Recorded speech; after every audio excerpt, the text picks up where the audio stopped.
دن حضور صلی اللہ علیہ وسلم خطاب فرما رہے تھے۔ دوران خطاب ایک مرد بیٹھا ہوا ایک کنارے پر رو رہا تھا۔ جب حضور نے بیان ختم کر دیا تو اس کو بلایا، اس کے سر پہ ہاتھ رکھ کر فرمایا، بیٹا کیوں رو رہا ہے؟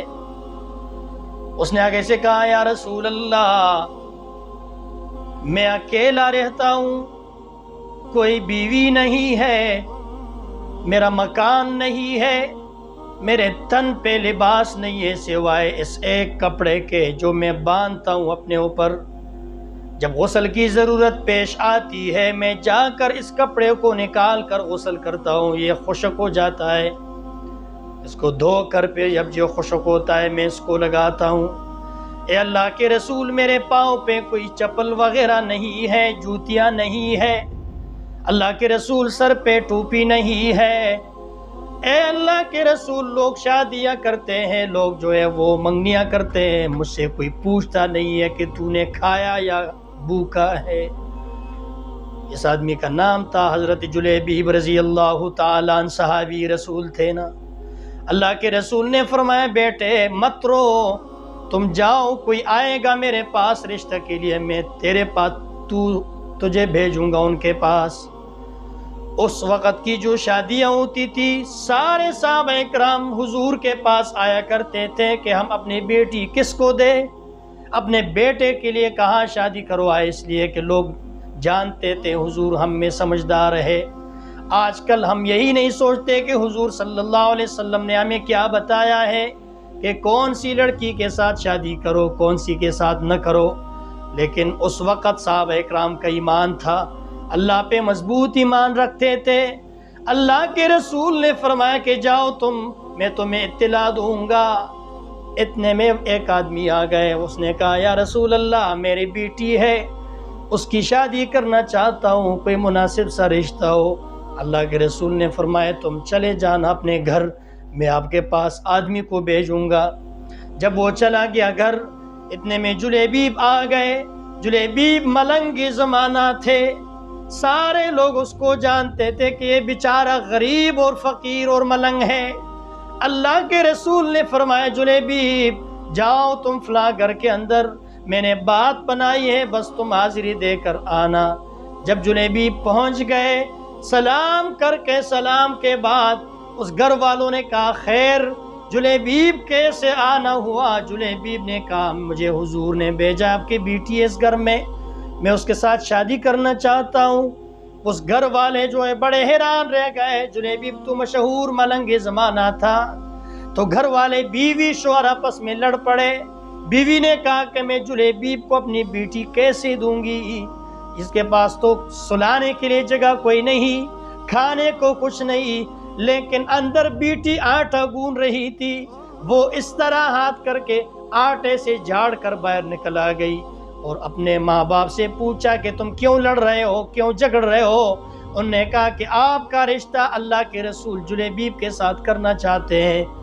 تو اس لڑکی نے کہا، میں تیار ہوں جلیبیب کے ساتھ شادی کرنے کے لیے، تم جلیبیب کی غربت کو نہ دیکھو، تم اس ہستی کو دیکھو، اس نبی کو دیکھو جس نے ان کو ہمارے در پر بھیجا ہے، وہ کتنا حسین ہے۔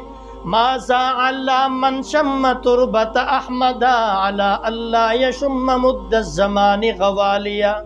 اللہ کے رسول تو اتنے حسین ہیں کہ فاطمہ بی بی فرماتی ہے کہ جب سے میں نے حضور صلی اللہ علیہ وسلم کی قبر کی مٹی سونگی ہے، ماذا علی من شم تربت احمد علی اللہ یشم مد الزمان غوالیا، اس کے بعد مجھے زمانے کی خوشبو مزہ نہیں دے رہی، تو حسین ذات نے ان کو بھیجا ہے۔ تو صحابی نے کہا، چلے جانا جلیبیب، میں تیرے لیے نکاح کے لیے تیار ہوں، اپنی بیٹی دینے کے لیے۔ وہ آ گئے حضور کے پاس، حضور کو کہا، اللہ کے رسول وہ تو تیار ہو گئے، اب میرے پاس پیسے نہیں، نکاح کہاں سے کراؤں گا؟ اتنے غریب تھے وہ لوگ، لیکن ایمان تھا اندر سے، ایمان سے بھرے ہوئے تھے، لبریز تھے ایمان سے۔ اللہ کے رسول نے فرمایا، جاؤ عثمان بن عفان کے پاس۔ عثمان وہ صحابی ہے جنہوں نے سب کچھ قربان کر دیا۔ اللہ کے رسول نے فرمایا، کئی بار عثمان نے دنیا کے اندر رہتے ہوئے جنت کو خریدا ہے۔ عثمان کے پاس گئے، 50 درہم دے دیے عثمان نے۔ جب جلیبیب آ گئے بازار مدینہ کے اندر شادی بیاہ کے لیے سامان خریدنے کے لیے، تو اس ایک آدمی نے کہا، دکاندار نے، جلیبیب تم کیا کر رہے ہو؟ جلیبیب نے کہا کہ میں شادی کرنے کے لیے سامان خرید رہا ہوں، جہیز کا سامان جو ہوتا ہے وغیرہ وغیرہ ولیمے کے لیے۔ اس صاحب نے کہا کہ تم سامان خریدتے ہو اور پیارے آقا محمد الرسول اللہ احد کے اندر زخمی پڑے ہوئے ہیں نا۔ وہ جلیبیب نے سامان چھوڑ کر ایک اسلحہ اور ایک تلوار لی اور فوراً بھاگتے ہوئے دوڑ کر آئے احد میں، اور 17 کفار کے اندر گھس گئے، اپنے سینے کو شہادت پہ رکھ دیا اور مارتے مارتے کفار کو 17 کفار کو مردار کر کے آخر میں خود شہید ہو گئے۔ جب حضور صلی اللہ علیہ وسلم جنگ سے فارغ ہوئے تو حضور نے ایک صحابی سے پوچھا کہ بتا جلیبیب کی شادی کے کیا بنا؟ اس نے کہا، اللہ کے رسول میں آپ کو اس کی شادی بتاتا ہوں۔ اللہ کے رسول کو ہاتھ سے پکڑ لیا، جب آ گئے جلیبیب خون کے اندر آلودہ پڑا ہوا ہے، اللہ کے رسول نے ان کا سر گود میں رکھا، فرمایا جلیبیب ایسی شادی کی آپ نے کہ ہمیشہ کے لیے مزے کرو گے، حور کے ساتھ کی۔ یہ ان کی شادیاں تھی، تو کلپ میں نے سنا آپ کو، وگرنہ تفصیلی واقعہ ہے، تفصیلی مفصل واقعہ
جس کو چاہیے وہ رابطہ کرے۔ جزاکم اللہ۔